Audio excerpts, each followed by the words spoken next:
নমস্কার বন্ধুরা, আমি সুস্মিতা। অল্প কিছু গল্পকথা চ্যানেলে তোমাদের সকলকে স্বাগত। আজ তারাশঙ্কর বন্দ্যোপাধ্যায়ের গ্রামের মজলিস গল্পটি পড়ে শোনাবো। মাঠের ফসল পেকে উঠেছে, এখন কাস্তে চাই। কামার চিরকাল কাস্তে গড়িয়ে দেয়, ছুতোর বাট লাগিয়ে দেয়। কিন্তু কামার ছুতোর আজকাল একই চালে চলছে। গ্রামের লোক তাদের উপর রেগে আগুন। তাই শিবতলার আটচালায় শতরঞ্চি চাটায় চট বিছিয়ে পঞ্চায়েত বসলো মজলিস। পাশাপাশি দুটো গায়ের মানুষ অনিরুদ্ধ ও গিরিশকে ডেকে পাঠালো। মজলিসে বেশিরভাগই গ্রামের সদগোপ চাষি।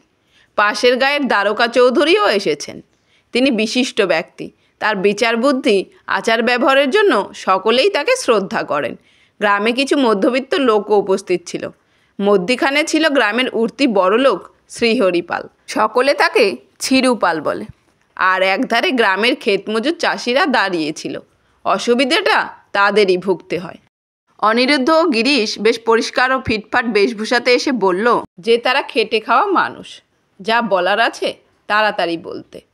দ্বারকাবাবু বললেন, মনে হচ্ছে তোমরা ঝগড়া করার জন্যই এসেছো। এটা ভালো নয়, স্থির হয়ে বসো।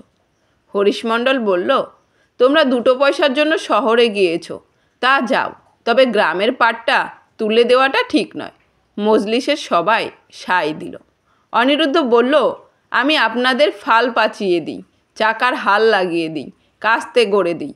তার জন্য হাল প্রতি 5 শালি ধান পাই, আর ছুতোরকে দেন হাল পিছু 4 শালি ধান, কিন্তু প্রায়ই সেটাও আবার পাই না। গিরিশ সায় দেয়। ছিরুপাল সাপের মতো গর্জন করে বলল, নাম বলো, কে দেয় না? অনিরুদ্ধ রেগে গিয়ে বলল, তুমিই দাও না। আমার কাছে টাকা পাও বলে মজুরির ধান 2 বছর ধরে দাও না, আর ধারের টাকা থেকেও বাদ দাও না।